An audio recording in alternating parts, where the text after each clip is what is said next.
Hello student, स्वागत है आपका एक और नए वीडियो में। आज हम मैथ्यू आर्नोल्ड के famous essay the function of criticism at the present time की समरी को अच्छे तरीके से समझ रहे हैं। इसमें मैथ्यू आर्नोल्ड ने हमें बताया है कि क्रिटिसिज्म आज के दौर में कैसा होना चाहिए। तो चलिए अब हम लोग इस एसे के इंट्रोडक्शन को देखते हैं और उसके बाद फिर समरी की शुरुआत करते हैं। मैथ्यू आर्नोल्ड, जिनका जन्म 1822 में हुआ था और डेथ 1888 में हुई थी, ये एक पोएट क्रिटिक थे और लेट विक्टोरियन पीरियड के एक बहुत ही सिग्निफिकेंट राइटर थे, एक बहुत ही मशहूर राइटर थे और लिटरेरी क्रिटिसिज्म में इनका एक जाना माना नाम है। और ये जो ऐसे है the function of criticism at the present time, इसे 1865 में पब्लिश किया गया था उनके ही एक कलेक्शन में जिसका नाम था एसेज इन क्रिटिसिज्म। इस वर्क में इस ऐसे को पब्लिश किया गया था। अब चलिए हम लोग इस वर्क की समरी को और अच्छे तरीके से समझते हैं। इस ऐसे में आर्नोल्ड हमें बता रहे हैं कि किस तरीके से जो क्रिटिसिज्म है वो क्या होना चाहिए, कैसा होना चाहिए।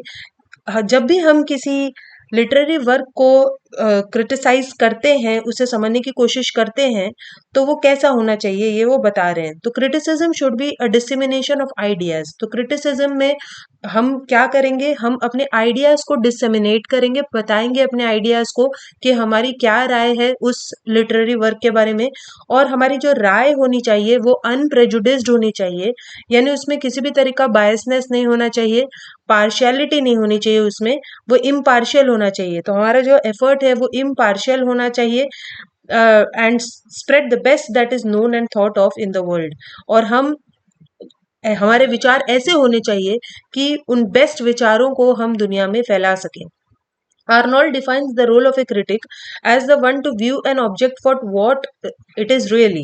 तो वो कहते हैं कि क्रिटिक का तो काम ही है कि वो एक ऑब्जेक्ट को, एक लिटरेरी वर्क को वैसे ही पेश करे जैसे कि वो है।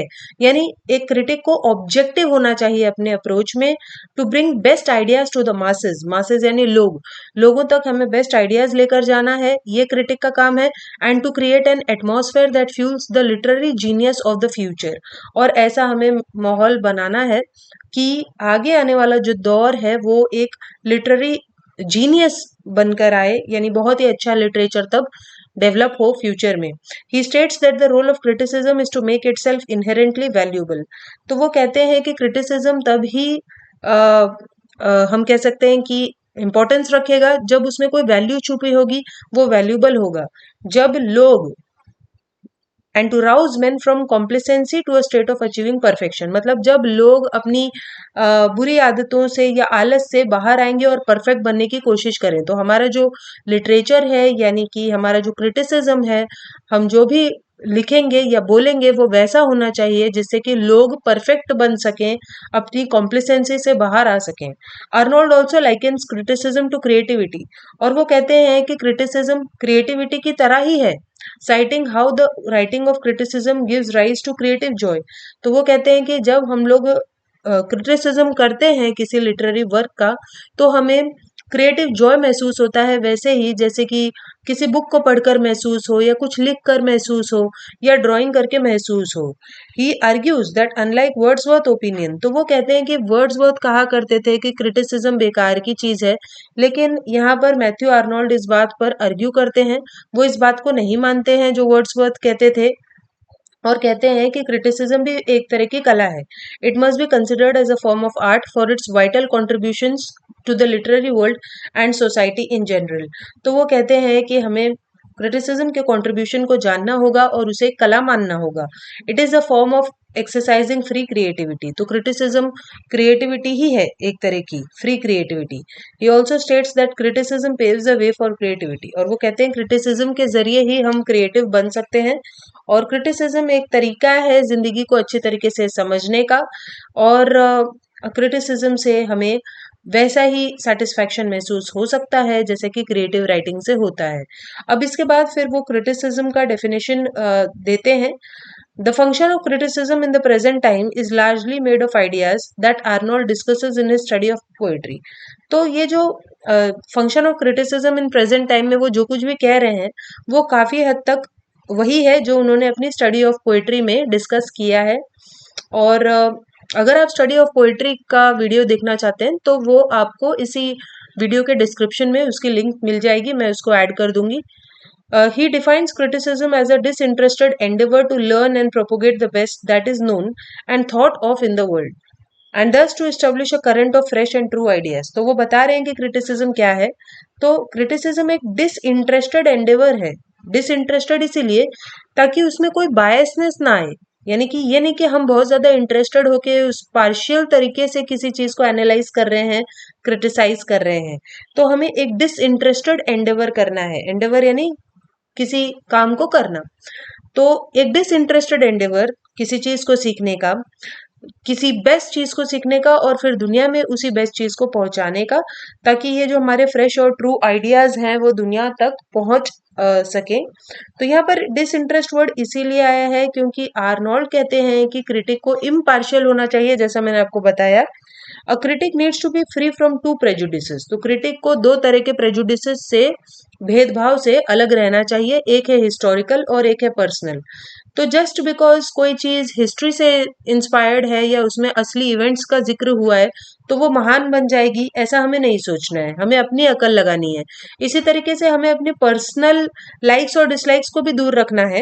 तो यही आर्नोल्ड कह रहे हैं कि हमें हिस्टोरिकल और पर्सनल प्रेजुडिसेस से दूर रहना है. तो historical prejudice is when the critic resorts to view through the lens of past and neglects the present. तो हिस्टोरिकल प्रेजुडिस का मतलब हुआ कि हम पास्ट के नजरिए से किसी वर्क में पास्ट की चीजें आई हैं, पास्ट के इवेंट्स आए हैं तो उसको महान बना देते हैं और प्रेजेंट को भूल जाते हैं. तो ये गलत होगा. और पर्सनल प्रेजुडिस का मतलब है अपनी पर्सनल लाइकिंग के अनुसार किसी चीज को जज करना. तो ये भी गलत होगा. Arnold also believes that for the production of great literary work, the power of man and power of the moment must come together. इसके बाद वो ये भी कहते हैं कि अगर हमें बहुत ही ग्रेट लिटरेरी वर्क लिखना है तो power of man and power of moment, इन दोनों का संगम होना चाहिए.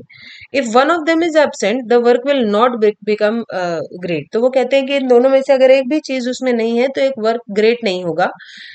To illustrate this he takes the example of Goethe and Byron. तो वो गोथ और बायरन दोनों का एग्जाम्पल कहते हैं और बोलते हैं कि दोनों में ही प्रोडक्टिव पावर था, और फिर भी जो गोथ है उसके वर्क को ज्यादा पावरफुल मानते हैं मैथ्यू आर्नोल्ड.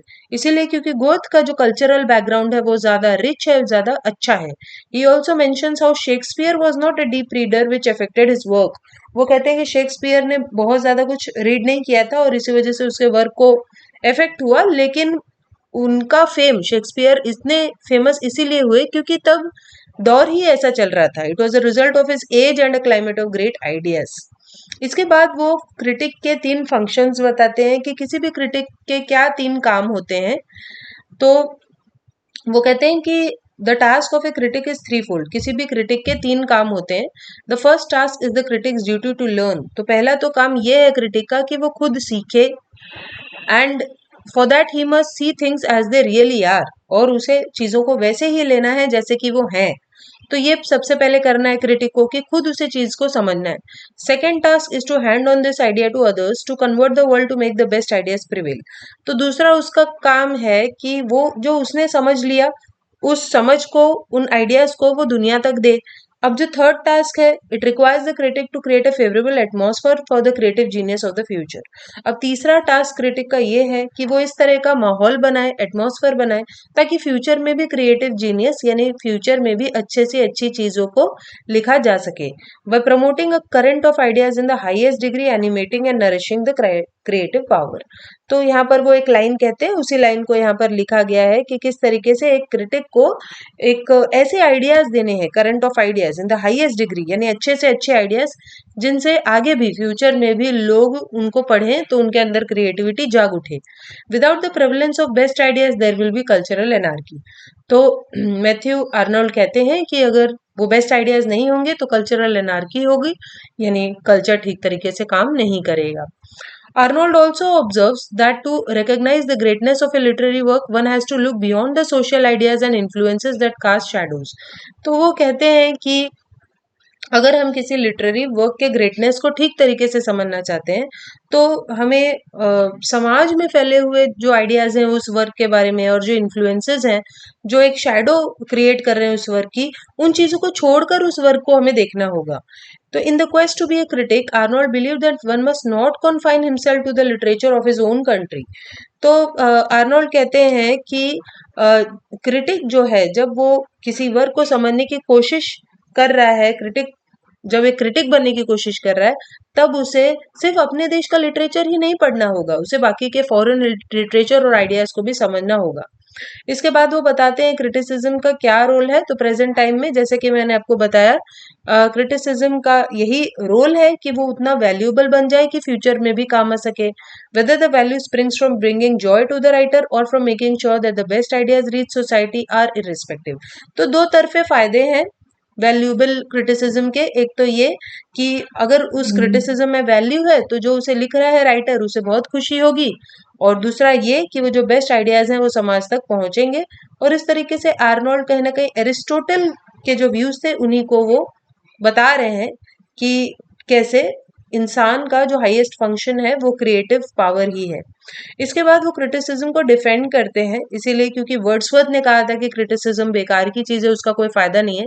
लेकिन आर्नोल्ड कहते हैं कि क्रिटिसिज्म बहुत ज्यादा इंपॉर्टेंट है, बहुत ही जरूरी है। तो Arnold argues that a lot of literature from European nations has been used for purpose of criticism, but England has failed to produce and encourage significant amount of critical writing। तो वो कहते हैं कि यूरोप के बहुत सारे देशों से बहुत सारे वर्क का क्रिटिसिज्म हुआ है, लेकिन इंग्लैंड ने बहुत ज्यादा क्रिटिकल राइटिंग नहीं की है, इसीलिए क्योंकि इंग्लैंड के जो राइटर्स हैं उनका क्रिटिसिज्म के प्रति अच्छा रवैया नहीं है। और यहाँ पर वो वर्ड्सवर्थ का एग्जाम्पल देते हैं कि कैसे वर्ड्सवर्थ ये मानते थे कि क्रिटिकल राइटिंग एक वेस्ट ऑफ टाइम है, ऑथर के लिए भी और रीडर के लिए भी।